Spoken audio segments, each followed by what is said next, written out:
Hi guys, welcome back to another episode of The Crazy World We Die In. Now this is just going to be a short video in relation to the passing of Alan Rickman. So Alan Rickman passed away on the 14th of January 2016. Now before I talk about Alan Rickman, if this is the first time you've been on this channel, welcome. And if you've been here before, welcome back. Now one of the things that I like to do on this channel is I like to talk about people, their recent passing, look at their life, their early life, some of the main highlights of their life, and also any achievements. So who was Alan Rickman? Alan Rickman was born on the 21st of February 1946. Now he was born in a place called Acton, which is in West London. So one of the first things I noticed about Alan Rickman and his early life was that he was born with a tight jaw. Now I must admit I wasn't too sure what that meant. Did that mean that when he spoke he didn't really open his mouth?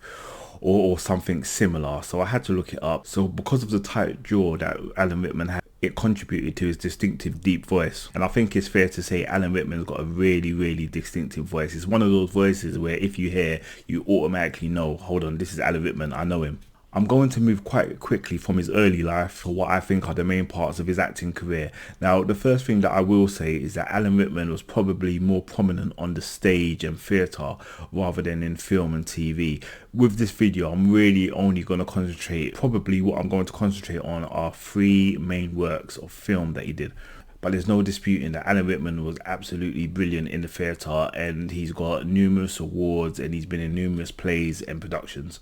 So first of all, I'm going to start with a personal favourite film of mine, and this is the 1988 film Die Hard. Now, I don't know if there's anybody out there that hasn't seen Die Hard, but being the nice guy that I am, what I'm going to do is that I'm going to give you a brief plot summary. So Die Hard stars Bruce Willis, and Bruce Willis is a police officer, and he flies to LA to visit his wife who works in a particular building. Funny enough, on this particular night, a bunch of criminals go to this said building and they want to basically steal some money. So that's Die Hard in a nutshell. And basically Bruce Willis is a cop and he's there to save the day. He has numerous issues that he needs to deal with along the way. One of those is the fact that he's actually barefoot for most of the film. And that's quite relevant if you watch the film. Brilliant film, Die Hard. And in terms of Alan Rickman, this was his first movie role, and he was actually the antagonist in this film. So he plays Hans Gruber. And weirdly, he almost never took the role, which I think would have been amazing if he didn't. It would have been funny how his career could have ended up, but he almost didn't take the role, but he took it and he absolutely smashed it. And if you've seen the film, you know how good he is in it. And just while we're on the subject of Die Hard, and I like looking up interesting facts. Firstly, did you know that Robert De Niro turned down the part of John McClane before Bruce Willis? Now, I love Robert De Niro, great actor. I don't know if that would have worked, if I'm perfectly honest with you. Another interesting fact I found out about Die Hard while we're on the subject is that Sergeant Powell, who you know is the cop who is talking to John McClane on the radio, the studio initially wanted Gene Hackman for that role. For reasons unknown, Gene Hackman said no, and then the producers decided to go a different route and they decided that they were going to cast an unknown actor. So it actually fell between two people. Vale Johnson, who actually got the part, and the second person that they were considering was Wesley Snipes. Now did you know that? Because I didn't know it, and I hope I've taught you something. Now if we go back to Alan Rickman's iconic role, now one of the things, if you remember Die Hard or you know it, is that Alan Rickman is in a suit. And if you remember, everybody else is sort of in normal clothes. This was actually Alan Rickman's idea. And he basically pitched this to the company and they decided yes. And he did this for two reasons. One, so he stood out as the leader. And two, it was to show how ruthless and evil he was. And I think that's demonstrated later on in the film. Spoiler alert, by the way. So later on in the film where you actually see him kill someone. Die Hard was a brilliant film and it certainly set up Alan Rickman for future roles. I just got a question for you guys, and this is the last thing I'm going to say about Die Hard. Is Die Hard a Christmas movie? Let me know what your thoughts are in the comments. I know my thoughts. I'm not going to say it here, but I'm going to put it in the comments. If you think it's a Christmas movie, or even if you don't think it's a Christmas movie, let me know. I'll be interested to see what people think. So I'm then going to move to 1991, and I'm going to talk briefly about Robin Hood, Prince of Thieves.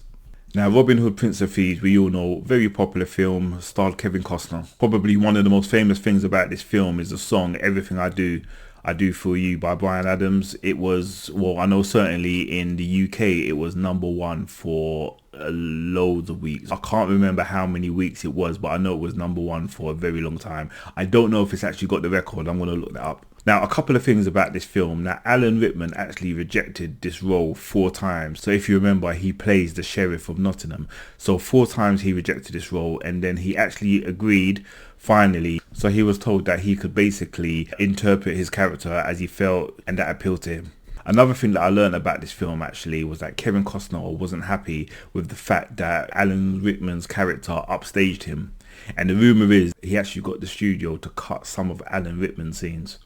I don't know if that's true, but that's pretty petty. But do you know what? It wouldn't even surprise me. Lastly, I'm going to talk about his iconic role between 2001 and 2011 in the Harry Potter series.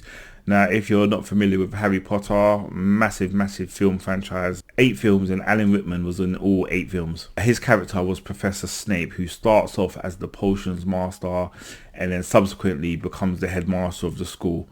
If you haven't seen the Harry Potter films, I'm not going to give away any spoilers, but Professor Snape is one of the most important characters and he plays a pivotal role in the film. And did you know actually that Alan Rickman was actually one of the few people that J.K. Rowling had revealed secrets about Professor Snape to? It's also believed that J.K. Rowling, when she wrote the character of Severus Snape, Professor Snape, she wrote it for Alan Rickman. And did you know that the studio actually had Tim Roth as the first choice?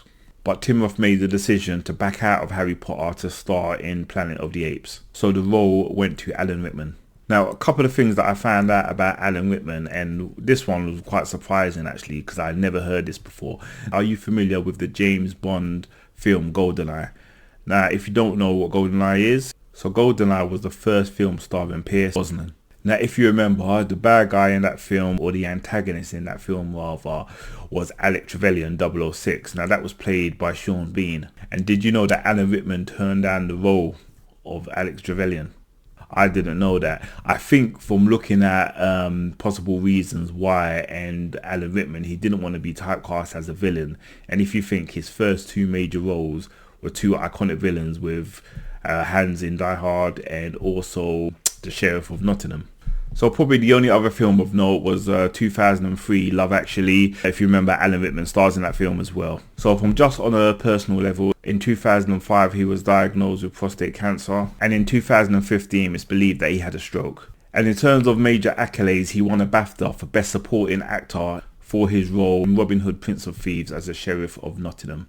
So guys, like I said, this was just going to be a short video just to pay my respects to Alan Rickman, who passed away this week 9 years ago now. Can you believe it's been 9 years? That's absolutely crazy. Guys, if you like this content, if you could press that like button, if you could press that subscribe button, and if you have any comments to make, please feel free to put them in the comment section. Guys, I hope you like this content, and if you do, please join me on the next episode of The Crazy World We Die In. Take care.